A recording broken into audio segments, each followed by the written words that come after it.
Subscribe now and press the bell icon. Never miss an update. Hello everyone, my name is Ravindra Kumar. Education जोश channel में आपका हार्दिक स्वागत है। आज हम इसी कड़ी में संख्या पद्धति का एक नया टॉपिक लेकर आए हैं, जिसमें हमारी दो अभी वीडियो आपके सामने प्लेलिस्ट में जा चुकी हैं, जिसमें हमने एक वीडियो में आपको स्मार्ट तरीके से वर्ग करना सिखाया, दूसरी वीडियो में हमने आपको विभाज्यता के कुछ नियम बताए, और इसी क्रम में हमारी ये तीसरी वीडियो है जो आज संख्या पद्धति की कुछ डेफिनेशंस और कुछ संख्याओं के बारे में आपको जानकारी देगी। तो आपको आज हमारी संख्या पद्धति की इस वीडियो को बहुत ध्यान से सुनना है, और हमारा जो एजुकेशन जोश चैनल है उस चैनल को सब्सक्राइब कीजिए, और इस वीडियो को जितनी हमारी वीडियो हैं उन सभी वीडियो को लाइक, शेयर और कमेंट भी कीजिए। आज हम आपको कुछ ऐसा वर्क देंगे जो आपको कमेंट के माध्यम से हमें बताना है। तो आओ स्टार्ट करते हैं संख्या पद्धति का।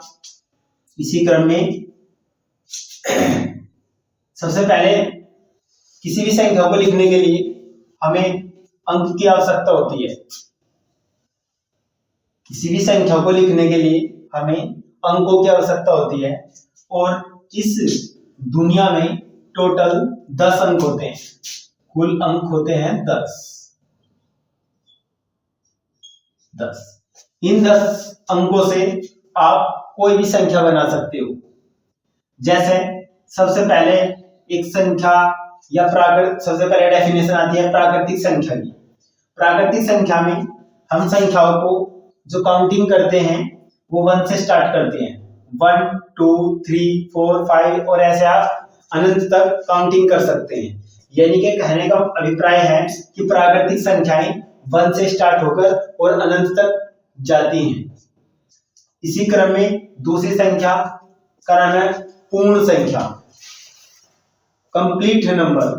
पूर्ण संख्याएं 0 से स्टार्ट होती हैं, 0 1 2 3 4 और ऐसे ही अनंत तक आपकी पूर्ण संख्याएं समाप्त होती है अनंत पे जाके। इसका मतलब ये हुआ कि आपकी जो पूर्ण संख्याएं हैं वो 0 से स्टार्ट होकर और अनंत तक चली जाती है। मतलब कहने का है कि आप अंत किसी संख्या का नहीं बता सकते, आप कभी भी जाने किसी भी काउंटिंग का अंत नहीं बता सकते। फिर इसी क्रम में तीसरी संख्या है अभाज्य संख्या, इसे बोलते हैं कंपोजिट नंबर।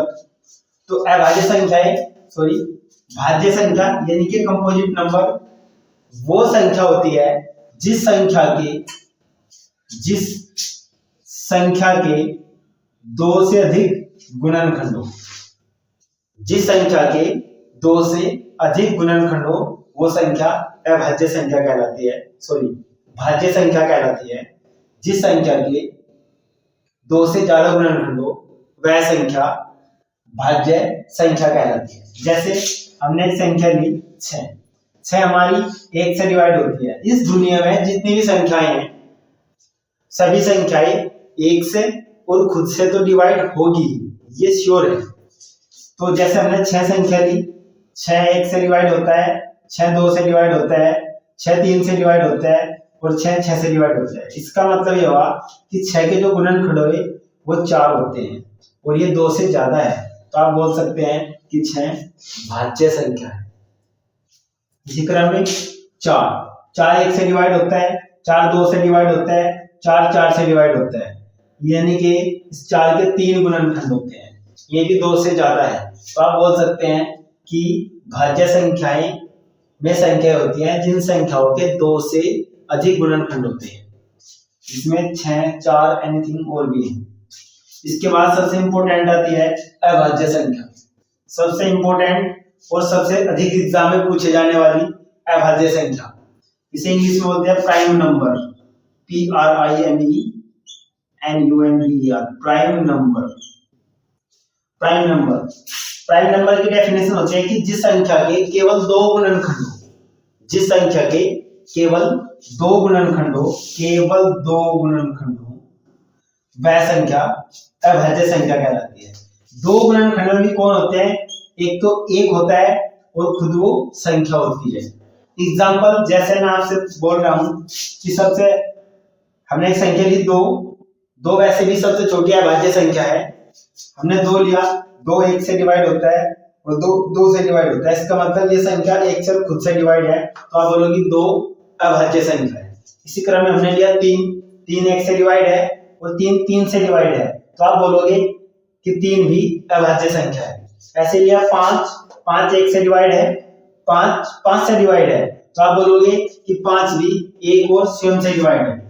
अर्थात आप बोल सकते हैं ये संख्याएं एक से और खुद से डिवाइड है, तो आप बोल सकते हैं ये संख्याएं अभाज्य संख्याएं हैं। बट सवाल एग्जाम में कैसा पूछा जाता है मैं आपको थोड़ा बताता हूं। अभाज्य संख्याओं के संदर्भ में जो आपसे क्वेश्चन पूछा जाता है, तो अभाज्य संख्याओं के संदर्भ में सबसे पहले आपसे क्वेश्चन पूछा जाएगा कि सबसे छोटी अभाज्य संख्या कौन सी है। ये मोस्टली क्वेश्चन आपको अग्निवीर और आपका एसएससी एमटीएस ऐसे छोटे एग्जाम वगैरह में आपसे पूछा जाता है। सबसे छोटी अभाज्य संख्या, तो सबसे छोटी अभाज्य संख्या में लेट्स मान के चलिए आप जो है अभाज्य संख्याओं की काउंटिंग करना शुरू करते हैं। यदि मैं आपसे पूछूं कि बताइए 1 से 100 तक में कितनी अभाज्य संख्याएं होती हैं, तो आप काउंटिंग कैसे करनी शुरू करोगे? तो पहले आप 1 पर जाओगे, तो 1 कभी भी 1 न तो भाज्य होता वो न ही अभाज्य होता, तो 1 से काउंटिंग कोई स्टार्ट नहीं होती। यहाँ पे काउंटिंग स्टार्ट करते हैं हम 2 से, यानी कि 2 से। 2 आपने देखा, दो 1 से डिवाइड है और 2 2 से डिवाइड है, मतलब 2 1 से कटता है और 2 2 से कटता है। आप बोलोगे कि संख्या के दो गुणनखंड है, तो आप बोलोगे कि यह संख्या अभाज्य संख्या है। इसी क्रम में 2 के बाद 3, 3 भी आप बोलोगे कि ये भी अभाज्य संख्या है, क्योंकि ये 1 से और 3 से डिवाइड होती है। लेकिन 3 के बाद आप 4 देखोगे, तो 4 1 से डिवाइड होती है, 4 2 से डिवाइड होती है और 4 4 से डिवाइड होती है, तो इसके 3 गुणनखंड हुए। 3 गुणनखंड होने पे यानी कि 2 से ज्यादा गुणनखंड होने पे वो संख्या अभाज्य नहीं भाज्य होती है, तो आप बोलोगे कि 4 अभाज्य नहीं है। तो ऐसे ही 2 3 5 7 11 13 ऐसे 17 19 आपका 23 और आपका 29, ऐसे ही आप एक से लेकर के 100 तक की अभाज्य संख्याएं निकाल सकते हैं। 1 से लेकर 100 तक में हम आपको आज होमवर्क दे रहे हैं। इस होमवर्क में आपको कमेंट करके बताना है कि 1 से 100 तक कितनी अभाज्य संख्याएं होती है। 1 से 100 तक में कितनी अभाज्य संख्याएं होती हैं, उनमें भी 1 से 50 तक कितनी होंगी और 51 से 100 तक में कितनी होगी, ये आपको हमें कमेंट करके बताना है। फिर मैं आपसे पूछ रहा हूं कि आपको एक क्वेश्चन और बताना है, जिसमें आपको कमेंट करना है कि 87 भाज्य है या अभाज्य है।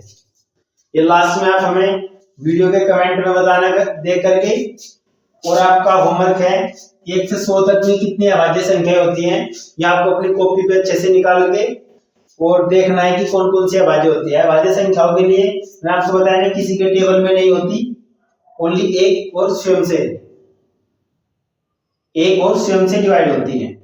तो आज का हमारा जो टॉपिक था संख्या पद्धति का, ये छोटा सा टॉपिक, इनमें हमने कुछ आपको डेफिनेशंस बताई, कुछ संख्याएं अभाज्य संख्या और भाज्य संख्या के बारे में बताया, कुछ आपको होमवर्क दिया।